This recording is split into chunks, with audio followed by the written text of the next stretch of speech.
In this video, we will talk about decision making. This video is based on Chapter 6 in Linenberg and Ornstein's Educational Administration, Concepts and Practices, published in 2011 by Cengage Learning. We will begin the video by giving it the definition of decision making. We will then discuss types of decisions and how decisions are made. We will move on to, from individual decision-making to group decision-making and talk about benefits and problems with group decision-making. And then we will finish by talking about techniques that could be used to address the problems that appear when groups make decisions. So, decision-making is a process of choosing from among alternatives, right? This is a very brief and very clear definition that most experts in the field agree on. Okay, so three types of decisions can be made, which this topology is kind of useful for administrators, for managers, right? So the first type is programmed decisions. These decisions usually address routine problems that arise on a regular basis. Okay, so in schools, programmed decisions may be about regularly reordering some things for your educational organization. For students, like maintaining GPA for academic standing, right? Or maybe for some admins, disciplining students for particular types of misbehavior. The second type of decisions is non-programmed decisions. These address novel and unstructured, non-routine problems, right? Things such as when, if your institution decided to construct a new school building, right? There's a ton of things you have to address, and you have never likely experienced these problems earlier. Another possibility is when two schools or maybe two school districts are merged, and so that there's a lot of things, administrative and otherwise, that need to be addressed, and most administrators likely do not have experience in this kind of things. Okay, these are called non-programmed decisions. Also, there is this third type called strategic decisions, usually made by the upper management, and this kind of decisions have long-term implications. Examples could be maybe a university decides to limit enrollment or maybe grow enrollment at a certain rate every year, right? This is going to have long-term implications for the way the entire university operates. Okay. Another example could be an organizational implementation of a certain new code of ethics, right? This is going to touch upon everything, every aspect of the organization's activity.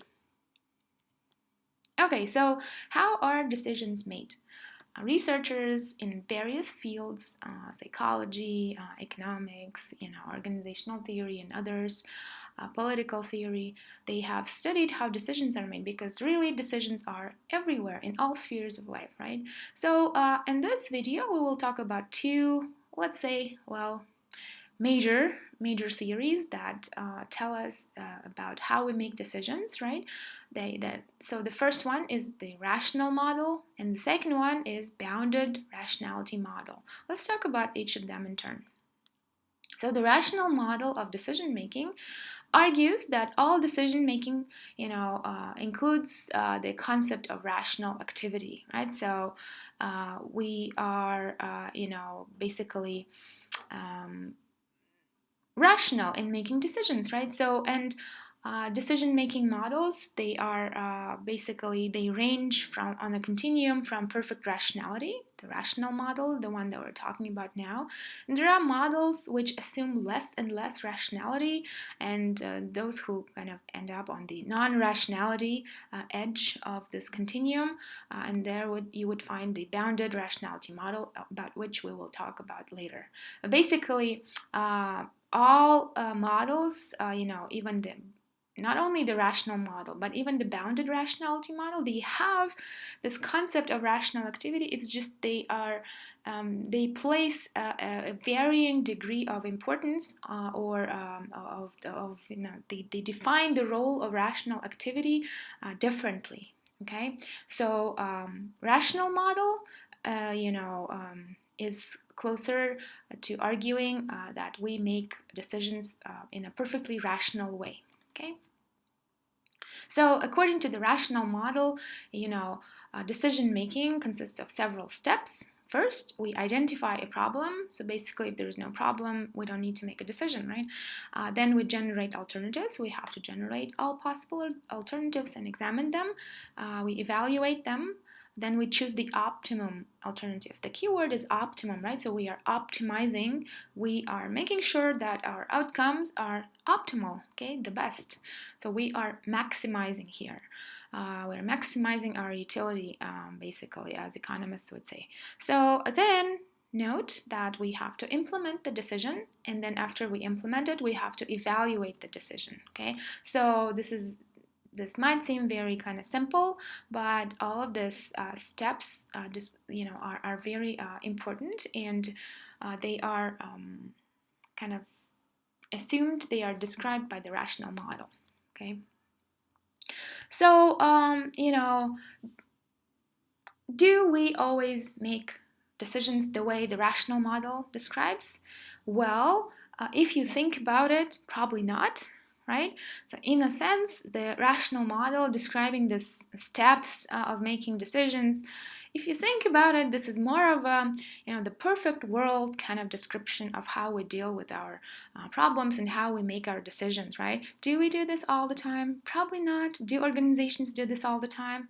Well, not so sure, right? So people, researchers came up with this idea of bounded rationality model by criticizing the rational model, right? So kind of bounded rationality models, they appeared sort of, thanks to the rational model. So they criticized the following assumptions that the rational model makes. Okay, so the rational model kind of assumes that people, right, can recognize all possible alternative solutions to the problem, right? This really happens quite rarely. Can we recognize all possible alternative solutions? I don't know. Well, I cannot do it. I have not yet seen a person who was able to easily recognize all possible alternative solutions to the problems that they face, and in the process of their decision making. The second assumption that bounded rationality researchers criticize in the rational model is that it assumes that people are aware of all possible consequences of each alternative. Okay, right. So basically, maybe you are so smart you can recognize all possible alternative solutions. Can you really, realistically, think about all possible consequences that each of those alternatives will lead to? Well, if we were able to do that, our world would be a much more, much more different, a better place, I bet. Another assumption of a rational model, often criticized by bounded rationality model people, is that the rational model says that people are able to evaluate the consequences against their value systems. Yeah, so do I want it? Is it the right thing for me? Not so easy, right? Not so easy, really. Another assumption of the rational model is that people are able to rank the alternatives, those all possible alternatives, remember, right? Of which we know all the possible consequences, right? And which we evaluated against all our value systems, right? And we can then rank all of them in the order in which they are likely to meet our objectives, right? Isn't it getting even more complicated? And do we do this all the time? Probably not, right? Finally, another assumption of the rational model is that it argues that we select the alternative that maximizes our objectives. Do we do that all the time? No, we don't, right? We do we have regrets? We do, right? If we were maximizers, we would not have any regrets in our lives about any of our decisions, right? So basically, all of this, criticisms of the rational model are quite intuitive if you think about them, right? But amazingly, the rational model dominated human thinking for centuries. Okay, the rational model is behind such sciences as economics, okay, and other very interesting theories in various social sciences. Okay, So basically, bounded rationality is saying rationality is limited. Okay, often people in general, and of course school administrators in particular, they don't know the problem exists at all. They don't systematically search for all possible alternative solutions. They are limited by time constraints, by costs, by their ability to process information. Okay? And basically, what we often do is we generate a partial list of alternative solutions, and that list is often based on things like our experiences, intuition, advice from others, and creativity. Very, very straightforward if you think about it, but if you start reading that literature, you will understand how this realization came, not so easy to researchers, right? And basically, we for a very long time we thought we make decisions rationally, and maybe we liked thinking that. Okay, thanks to the bounded rationality theories, we know more about basically how people actually make decisions. Okay, and the big breakthrough was made by the works of Herbert Simon. Yeah, he was the person who coined the term bounded rationality, and in 1978 he was awarded the Nobel Prize for his bounded rationality theory. Okay, so from his work influenced a lot of theories in psychology, in economics, and other social sciences, sociology also, right? And really started to basically tell us, hey guys, here's how we actually make decisions. Okay, and it's a very interesting area in the social sciences, behavioral decision making research.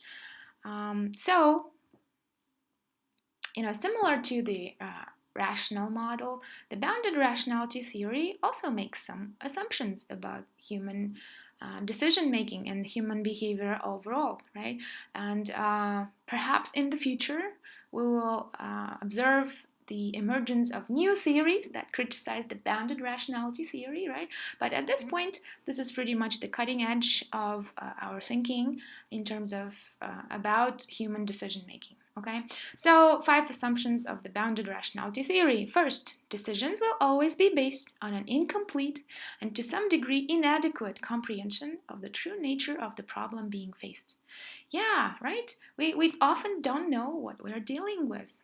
Look around the coronavirus, right? Do we know what it is? We have no idea. We're still studying it, right? Other things in life. Can you really, at when you face your the problems that you face, do you fully understand the true nature of the problem? No, right? Ask any philosopher; they will tell you better. The second assumption is that decision makers will never succeed in generating all possible alternative solutions for consideration. Yeah, very often this is true, right? The third assumption is that alternatives are always evaluated incompletely because it is impossible to predict accurately all consequences associated with each alternative.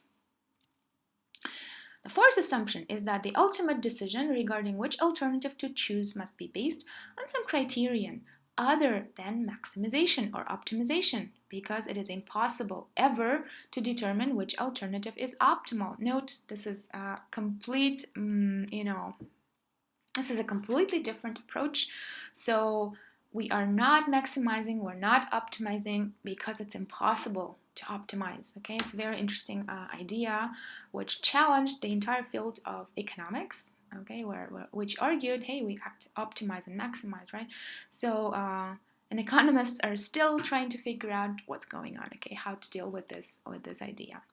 Okay, so fifth assumption is that conflicting goals of different stakeholders, for example, in educational organizations, students, teachers, support staff, administrators, parents, community members, etc., right? All of these are different stakeholders, and those their conflicting goals can restrict decisions, and they might force us to make a compromising solution rather than, again, the optimal one or maybe the minimal, other one. Okay. So Herbert Simon proposed a term, satisficing, very interesting word in itself. Okay, so Simon argued that people did not try to make optimal decisions because it's impossible, right? And instead, they satisfice or which means, they choose the first alternative that satisfies minimal standards of acceptability without exploring all possibilities. Okay, so according to Simon, we all satisfies most of the time, and only in some exceptional cases we optimize. Okay. In contrast, remember, the rational model argued that we always optimize. We try to choose the best decision, right? Intuitively, the rational model also makes sense, right? And at the same time, look at how bounded rationality makes even better sense, I guess, at least in most situations, right? So let's look at some examples of satisficing, right? If you ever searched for a radio station while driving in your car, right? Well, you satisfied, right? You didn't listen to all of those radio stations available, right? What you do is typically you tend to stop searching when you find a song that you like, right?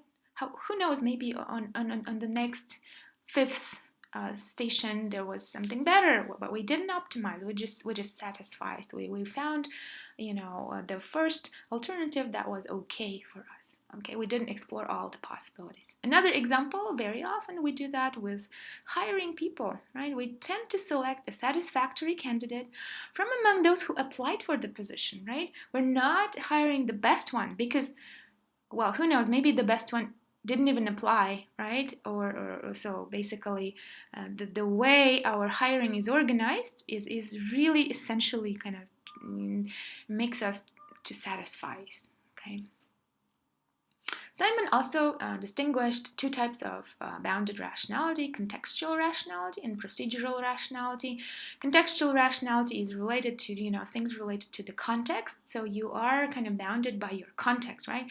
And the procedural rationality is about whenever there is something you want to make decision about, you just go along with the procedures. Okay, just go with procedures without thinking, without trying to optimize, without searching for all the possible alternatives, and etc., etc. Okay, so another change that was brought to academic thinking about decision making by the bounded rationality theories is before all these new theories.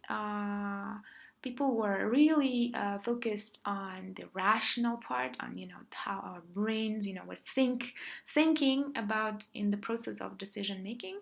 And academics tend to say, hey, intuition doesn't exist and using intuition is ineffective, right? Instead of intuition, go ahead and maximize. Okay, take those steps in the rational decision making, you will come up with the best decision, right? So thanks to the works of Simon and his followers, we no longer believe that using intuition is ineffective. In fact, there has been research that showed that, for example, Mintzberg showed that managers, in fact, use intuition rather than rational decision making, right?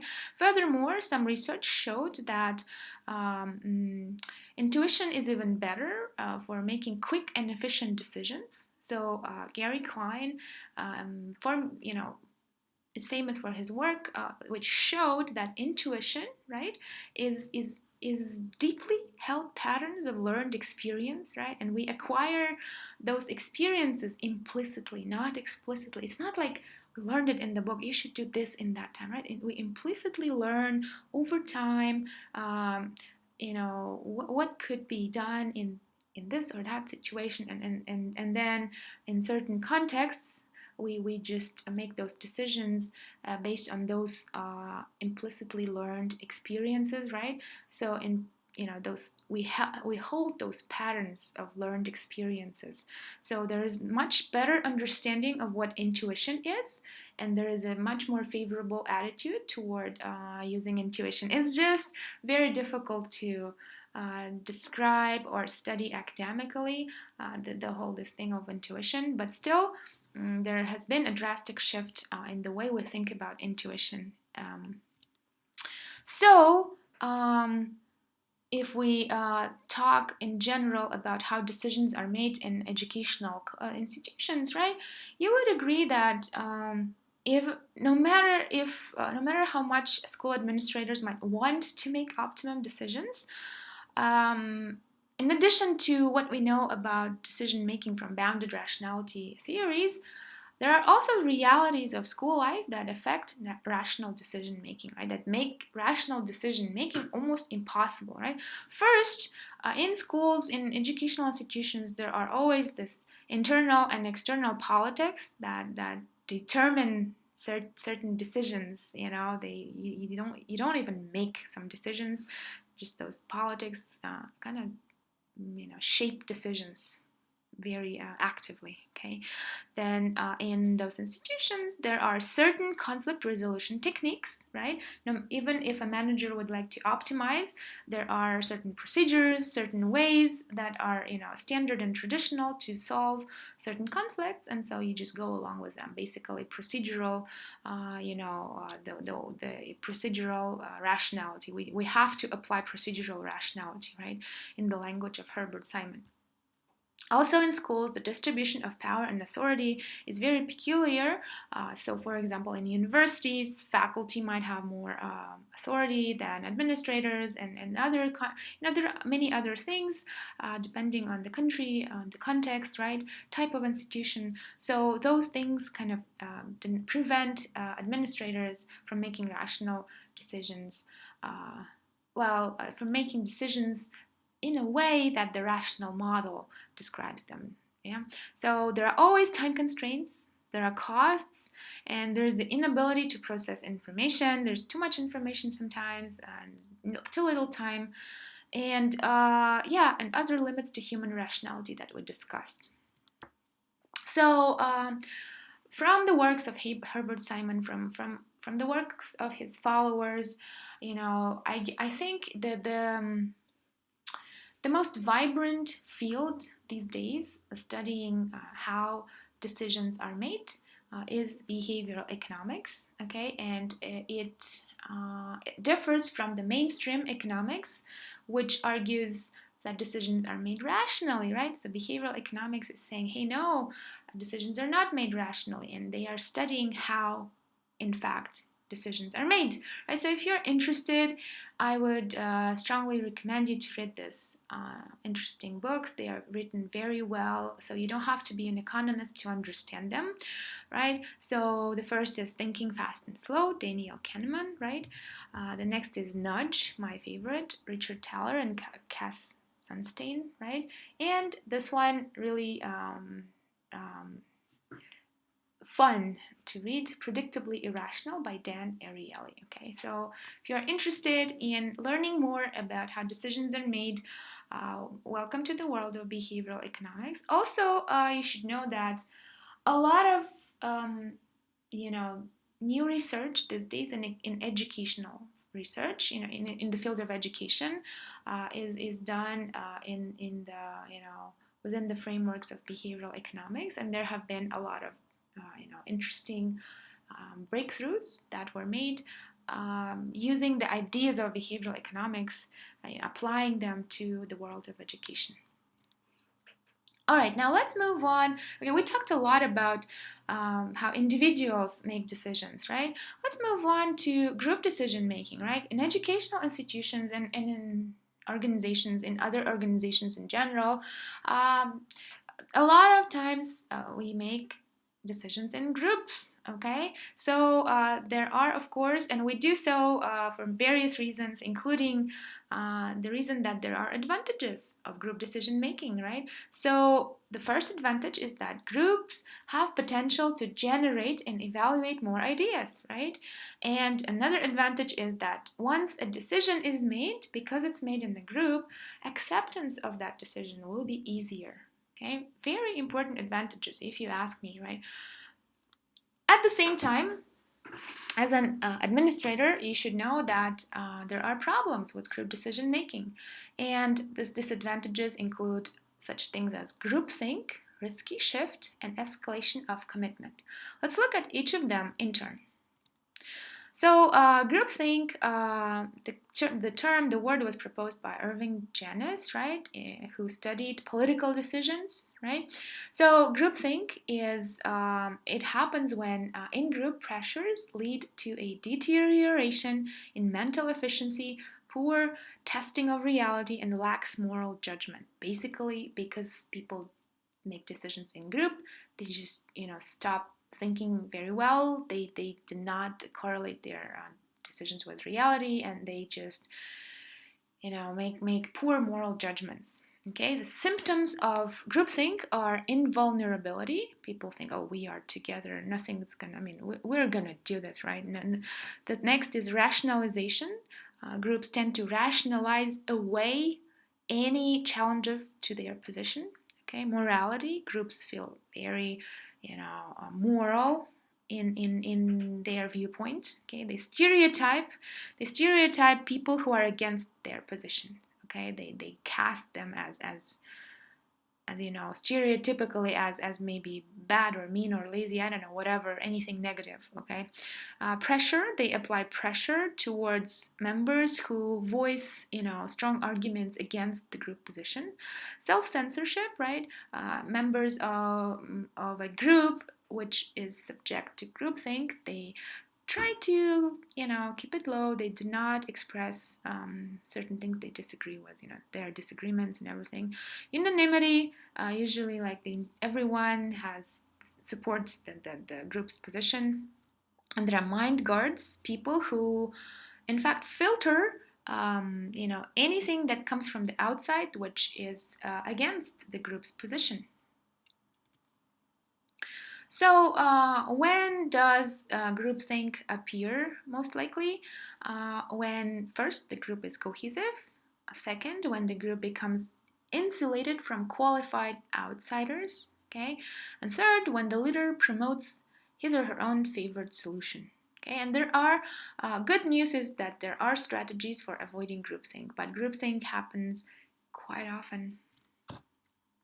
The second disadvantage of making decisions in groups is that there is this risk of a risky shift. Okay, so this whole idea is about the question: do groups make more or less risky decisions than individuals? Right? One would think that as a group, we humans are more cautious, right? However, James Stoner, who studied this research question, right, do groups make more or less risky decisions than individuals? He found that group decisions tend to be riskier than individual decisions. Wow, right? Surprise there. So, more later works provided possible explanations why groups tend to make riskier decisions than individuals. So, one possibility is that maybe, because decisions are made in a group, there is a diffusion of responsibility. No person in particular is responsible, right? The whole group is making it. So maybe that makes people in a group more risky, okay, riskier. So another possibility is that leaders of groups, they are greater risk takers, and they may persuade group members to become more risky. That's a possibility. Another possible explanation is that groups tend to analyze more pros and cons, right, than an individual. Like if I'm doing that, I will probably list 2 pros, maybe 3 cons, and as a group we might generate 10 pros and 15 cons, right? So there might be this greater familiarity, right? This having all of those pros and cons gives people more confidence about they feel like they understand the issue better, right, which increases risk levels, right? And finally, another possible explanation is that maybe in some cultures, right, risk taking is socially desirable, and we tend to display socially desirable behaviors in groups. Okay, all right. So more recent research showed that it's not always the case that if we make decisions in groups that we are subject to risky shifts. Okay, so it's more like if a group was leaning towards risk before group decision making, then the group will experience risky shift. But groups that are leaning towards cautiousness are likely to experience the contrast. In contrast, the cautious shift. They will make a more cautious decision than an individual. Okay. Also, more recent research, showed that there is another phenomenon which is called group polarization, right? This is when group discussions, in fact, tend to polarize the initial position of the group, right? And so this is quite different from the original research by James Stoner, which argued that group decisions are riskier than individual decisions all the time, right? But still, risky shift is more prevalent than all of these other things. So the third disadvantage of group decision making is the phenomenon called escalation of commitment. Okay, escalation of commitment is the tendency of groups to escalate commitment to a course of action in order to justify their original decision. So basically, when you make a poor decision originally as a group, but then despite all the evidence, all the difficulties, all the evidence that your decision was wrong, you just keep moving forward towards that goal, towards that, to implement that decision. Okay, so self-justification theory sort of explains why this happens, right? So one possibility is that perhaps decision makers escalate their commitment to a course of action because they don't want to admit to themselves or others that prior resources were not allocated properly. Basically, people don't want to admit, hey, I made a mistake. Okay. Another possibility is that people possibly protect their beliefs about themselves as rational, competent decision makers. Okay? Again, this maybe they convince themselves and others that they made the right decision, that they are trying to do that by, escalating their commitment. So there are techniques to improve group decision making. They include things like brainstorming, the nominal group technique, the Delphi technique, devil's advocacy, and dialectical inquiry. Let's talk about each of these separately. So brainstorming was developed by this guy, Alex Osborne, right? And it's a technique for creatively generating alternative solutions to a problem in a group, okay? So the rules of brainstorming are as follows. Do not evaluate or discuss alternatives. Second, encourage freewheeling, which is basically, don't consider any idea crazy or outlandish, okay? The next, encourage and welcome quantities of ideas. At this point, more is better. Finally, encourage piggybacking, which is combining, embellishing, or improving ideas, right? So it's not like people have to come up with completely new ideas all the time, right? If they come up with a idea combining 2 or 3 previous ideas, fine. If it's just making that previously pronounced idea a bit better, fine. Okay, so encourage piggybacking. The second technique for improving group decision making is called the nominal group technique, right? So the whole idea is to generate ideas nominally, which means without verbal communication, right? Maybe in written form, some other way, and then evaluate them verbally. Okay, so the steps in applying the nominal group technique would be first, silently generate ideas. Second, round robin recording of ideas. So maybe the group leader goes around, records the ideas from individuals onto maybe a flip chart or something like that. Then the group discusses all ideas, right? And people vote secretly by ranking those ideas, and then a group average is calculated. Okay, then if needed, more discussion is people discuss more, and then there is a final vote again through secret individual ranking from which group average is calculated. So the third technique for improving group decision making is called the Delphi technique, and it was developed by researchers at Rand Corporation in 1960s. Right? Basically, it's an extension or like a development of the nominal group technique. Right? And it relies completely on a nominal group. Okay, there is no face-to-face discussion. Only mail or some other, maybe electronic mail, email or something like that, and people are polled at home basis, right? And this allows to reach more experts, clients, admins, constituencies, stakeholders. How does the Delphi technique works? How does it work? So the organization first identifies a panel of experts. They could be from the inside or outside the organization, and then solicits their cooperation. Once they agree to participate, each member of the panel receives the basic problem. And then each individual expert independently and anonymously writes comments, suggestions, and solutions to the problem. Then the central location compiles, transcribes, and reproduces the expert's comments. Okay. Then each panelist receives a copy of all the other experts' comments and solutions. And then each expert provides feedback on those comments. Okay. Writes new ideas stimulated by these comments that they received, and then sends those back to the central location. And these last steps are repeated until some consensus is reached, or maybe a decision is made by voting. So the advantages of the Delphi technique is that it eliminates many interpersonal problems of group decision making we talked about. It enlists the assistance of experts, right? So in contrast to the nominal group technique, here people and experts outside of the organization are also invited to participate, right? It allows also adequate time for reflection, right? Provides for a wide diversity and quantity of ideas, and facilitates accurate prediction of future events, well, because there are experts involved. Another technique to improve group decision making is called devil's advocacy. What it does is introduces conflict into the decision making process. Okay, so what happens is that after a planning group has developed alternative solutions, these solutions are given to specifically assigned staff member or staff members who are assigned to find problems with them, right? Fault in them, basically very, very critical devil's advocates, right?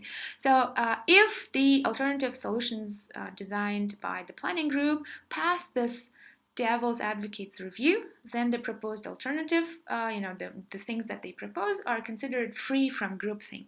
Okay, so just appoint someone like the bad cop to question what is proposed by the group. Finally, there is this technique called dialectical inquiry. This is very similar to devil's advocacy, and it allows to control groupthink. Okay, the steps in dialectical inquiry are as follows. First, you form two or more divergent groups representing full range of views on the specific problem, right? Then each group separately identifies assumptions behind their position, then they present pros and cons to the rest of to the other groups. Okay, then groups debate others' positions and defend their own. Information collected this way from all the groups is analyzed, and then groups attempt to reach consensus. I guess one weakness in this approach is that full consensus might not always follow. That's about it. Thanks for your attention.